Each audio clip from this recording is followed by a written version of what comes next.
Hey, it's Adam Rodway, and you're watching my episode now on Fangirls Only.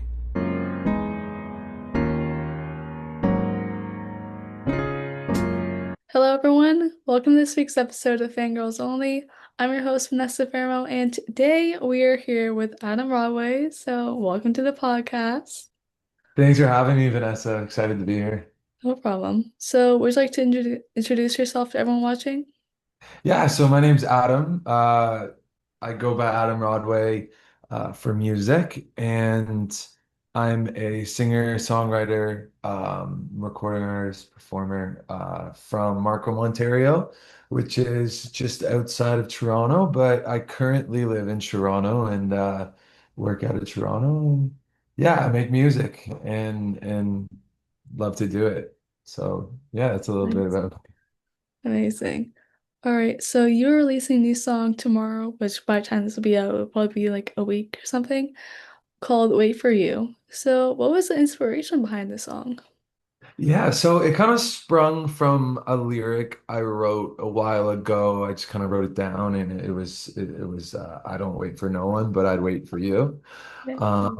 So I think it's kind of, about, when you meet the right person and you just become a little bit more patient in ways I think that you weren't before, maybe with other people that weren't the right fit. And yeah, it's just about meeting that right person and wanting to, spend more time with them and just kind of, yeah, feelings around that. That song's gonna hit different. I already can tell. I'm All right. excited for it Yeah. to come out. I hope people like it. So, all right. So speaking of Wait for You, what made you decide this was the right song to release next? Like, was there Um, other songs you were planning on releasing, or? Yeah, so I have a bunch of songs kind of in the chamber, so to speak. But me and my producer, Danny Lopez, he also produced Runaround and Matter of Fact. We just have so many songs, and this one kind of struck me as more of like a summery vibe. I felt like it would be a good one to drop in the summer. It's July, so beginning of July, and hopefully people, vibe with it with their windows down in the summer. Yeah, so it just kind of stood out, had that vibe, and got me excited to release it. When I showed it to people, people also, were like, "Oh, this one's good." So, just kind of want gonna throw it out there and see if everyone else agrees. All right. So your other recent song, Matter of Fact, has a few key inspirations, like we were talking about before, like MGK and Travis Barker. So how did you feel when you first heard the final mix of the song? Like, did you like genuinely think like it's an MGK song? Like it was Well, both of I them? I got the mix back. I got the mix back from the guy that's been mixing the last couple of releases. He mixed Runaround, Matter of Fact, and stuff. His name's Alex Emmerich. I got it back. I was blown away how clean he made it sound, and like how big he made it sound. As well as like he incorporated those live drums. We got London Hudson on it from he's a drummer in a band called Return to Dust. They're doing some great stuff out of the States. Um, and yeah, so I was super excited. I thought it sounded huge, and I thought it was super cool, and it definitely got inspired by like the MGK Travis records. But I think, I don't know if it would necessarily be an MGK song because I think it mixes, I take that inspiration of that Travis MGK stuff and really blend my own style of songwriting and just my own tones and just the things like the concepts I write about and stuff. So I very much put myself in there as well. So it's got a good mix of, that kind of uh grungier, angsty MGK Travis stuff with like sort of my own spin on it. So Yeah, yeah. amazing. All right, so going along with Matter of Fact, if you had to summarize the message of Matter of Fact in one sentence, what would it be? One sentence. I'd say the straw that broke the camel's back, referring to a breakup, I'd say, like, or a relationship. It's kind of like that last thing where you're like, as a matter of fact, I think this is done, you know? Yeah, it's So I just think, intuition, I guess. yeah, just kind of that last thing Yeah. The that last makes thing you like ticks realize, you off. You're like, yeah, "Wait." yeah, you're like, I don't think this is gonna work. So yeah, so that's how I would summarize it. Yeah. All right. So out of all your songs you released so far, has there been a lyric that people still don't, I guess, like understand yet Hmm.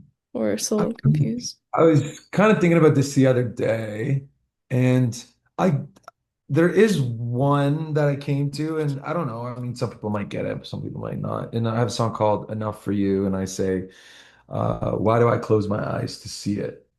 Um, and that's just kind of, referring to,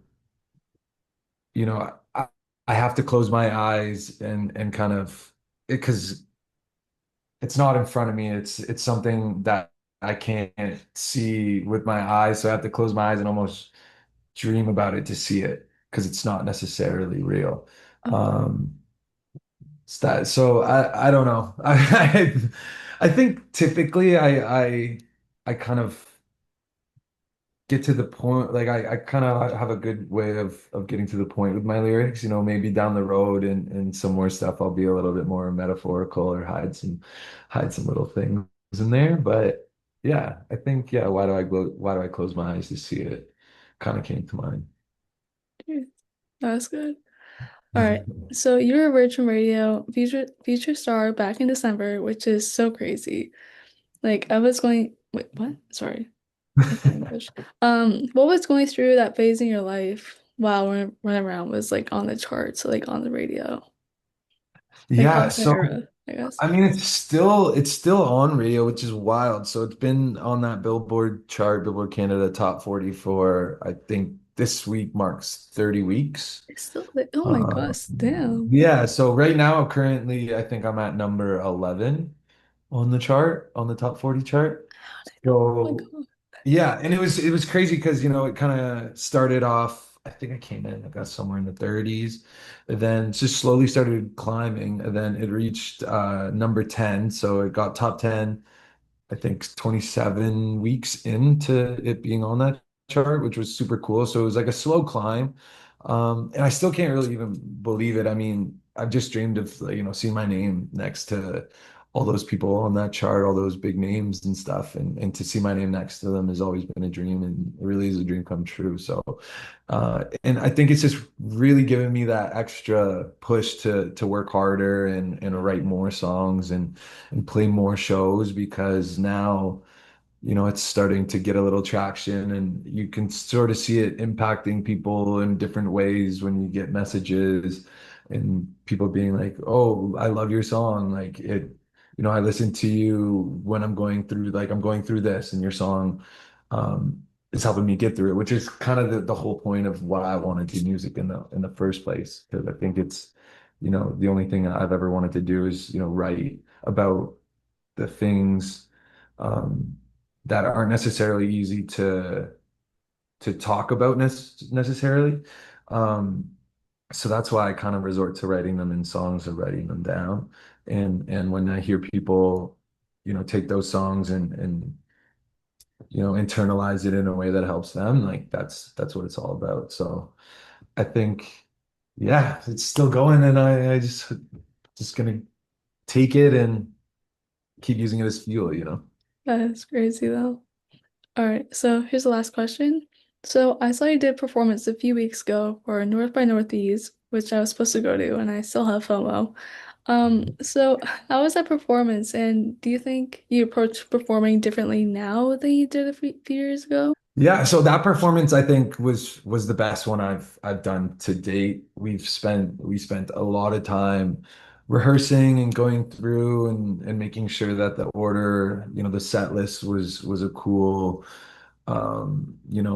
kind of roller coaster and um yeah, and definitely I do think that my approach is different now than when I started. Um, I take it a lot more serious. I did take it serious, back then. I always took it serious, but now it's just a little bit more serious. And, I got my guys in my band. I got Danny Lopez, who produces with me as well. He's on guitar. We got Kurt Adams on the drums and Salim Walji on the bass. And these guys are just, absolute animals with their instruments and we practice nonstop. So the dedication on those guys' part is huge.